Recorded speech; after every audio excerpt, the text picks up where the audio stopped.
Hey guys, welcome back to another Azure gaming video, and today we're going to talk about Royal Puppeteer Aphmau. We're going to talk about her normal form and bracer form, and also her TMR, STMR, and vision card. Alright, here we go. Alright, so Trustmaster and Super Trustmaster. This is her Super Trustmaster award. It's 𝐃𝐄𝐒𝐑𝐈𝐏𝐒 FF11. It has been a global upgrade, so it has attack 170 now, and in addition to defense 180.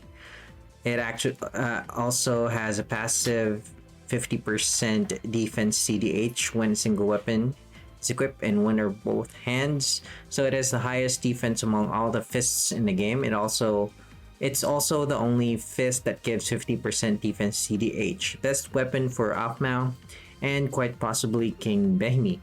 The global upgrade gives it some attack stats, which is good, but Aphmau can't benefit from it. Alright, so that's her STMR, really good.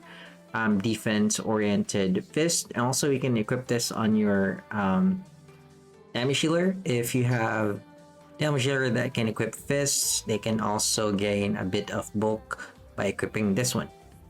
Alright, so TMR is Treasure of Organ. So boost equipment defense by 50% when single weapon is equipped in one or both hands. So standard defense CDH TMR, but they are quite rare, so this is a really good TMR as well. So slap it on Aphmau if you don't have 𝐾𝐈𝐍𝐻's STMR. So 𝐾𝐈𝐍𝐻's STMR gives 100% defense CDH. Right, so really good on Aphmau herself.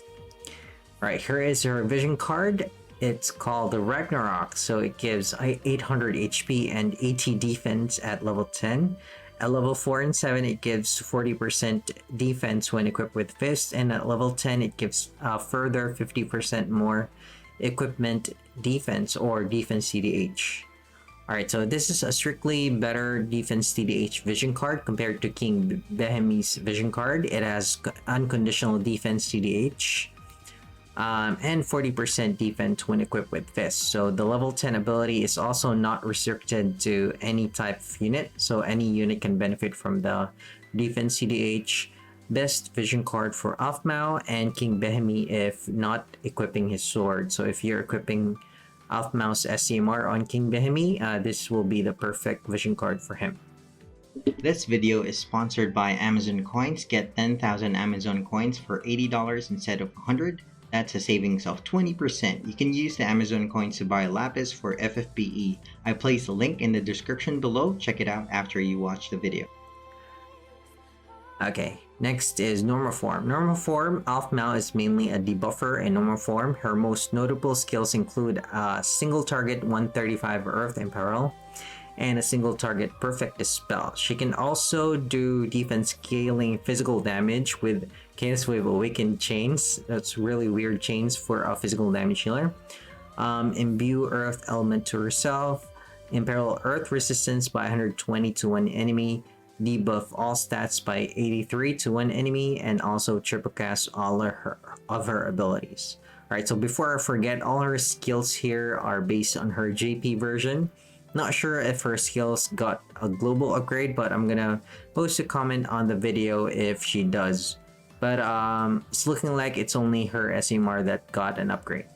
Alright, so her LB also removes all buffs from all enemies, so it also has a perfect dispel on it. This time AoE. It also debuffs their stats by 85%. So this is her highest debuff amount, 85.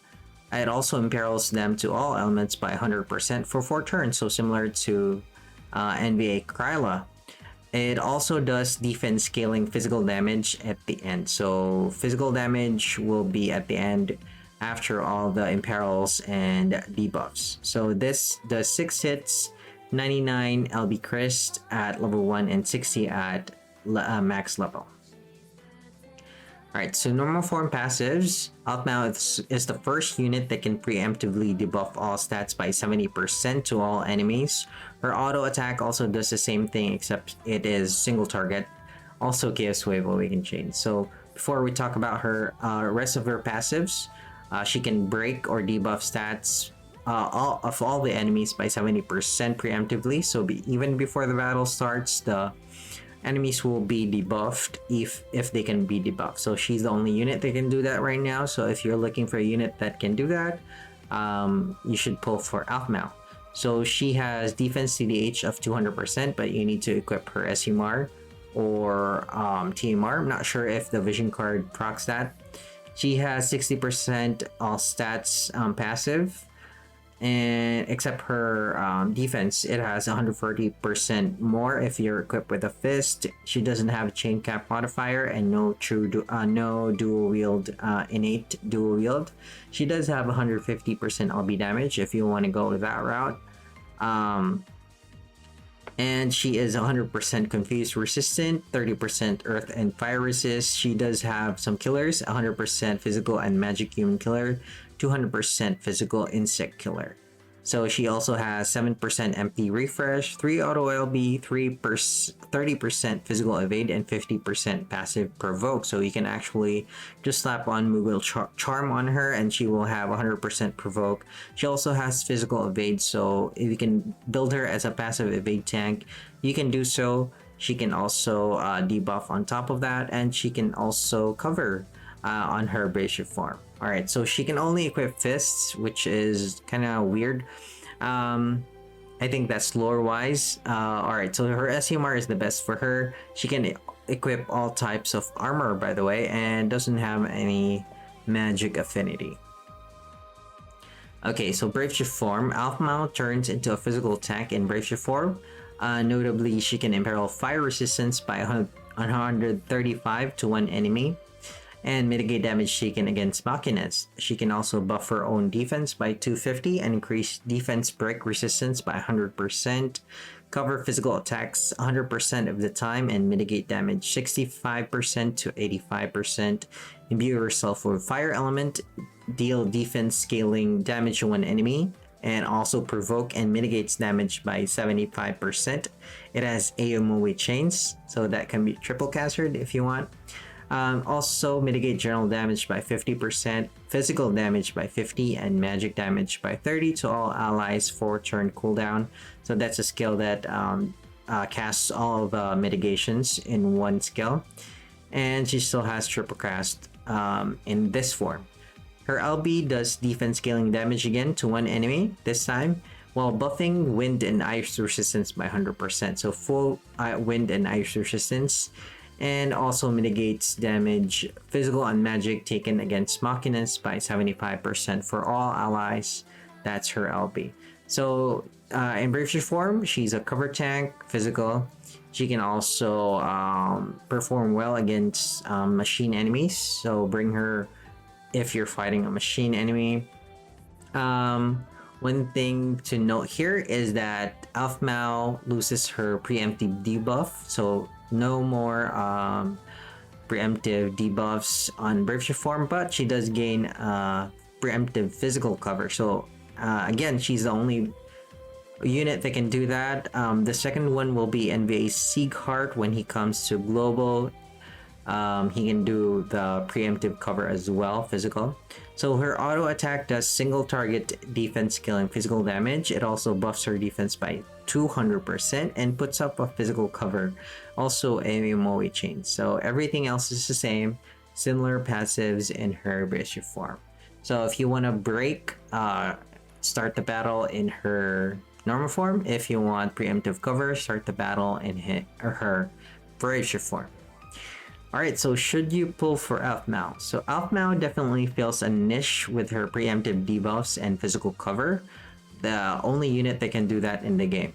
She also has high earth and fire imperils at 135. So although a number of units can imperil earth by 135, only she can imperil fire by 135. So I think the next one is Envy Ferris at 130.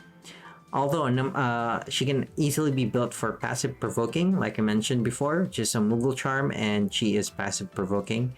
She already has 50% passive provoke. A combination of preemptive debuffs, physical cover, and passive provoke make her a great defensive unit to add to your party. So really good defensive unit. Also does a bit of damage, but you can't rely on her for damage healing. However, she is not the best debuffer. Her on-demand break is only 83, so usually it's 85 to 90, right? We have Saber Soul's Lightning that does 90, Venera that does 90 again, and 𝐃𝐄𝐒𝐒 that does 87. Her highest break is linked to her LB at 85, so you're really gonna use her on-demand at 83 only. So there are better options for debuffers than her. Although she can do some damage, she lacks a boost in chain modifier cap, and her chains are 𝐃𝐄𝐒 Awakened and ALPHMAU. So the former being a chaining family for magic damage healer. So you're gonna struggle finding a chaining partner for her, except for a dupe. If you need a debuffer or physical tank, then you should consider pulling for her.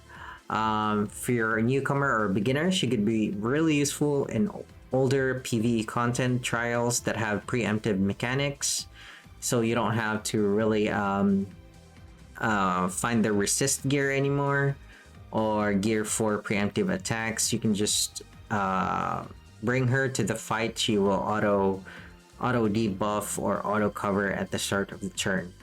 She will definitely make those fights easier. Otherwise, it's a safe skip. So veterans, not really much incentive to pull for Aphmau, except for her vision card and STMR. They're great for 𝐾𝐈𝐍𝐒 if you want to power him up a bit further. Her STMR has a higher defense. Vision card also has higher flat defense compared to 𝐾𝐈𝐍𝐒's equipment. Alright, so that's it, guys. Let me know if this was helpful. If this was helpful, consider subscribing to the channel. I do FFBE content and other gaming content every day, so if you're interested in that, consider subscribing. Also hit the like button and click on the notification bell to get notified when I upload new videos to the channel. Alright, let me know in the comments if you're pulling for Aphmau or if you're saving for any other unit in the future. Alright, so far my predictions are correct. So I think we're not getting Hawkeye in the next banners.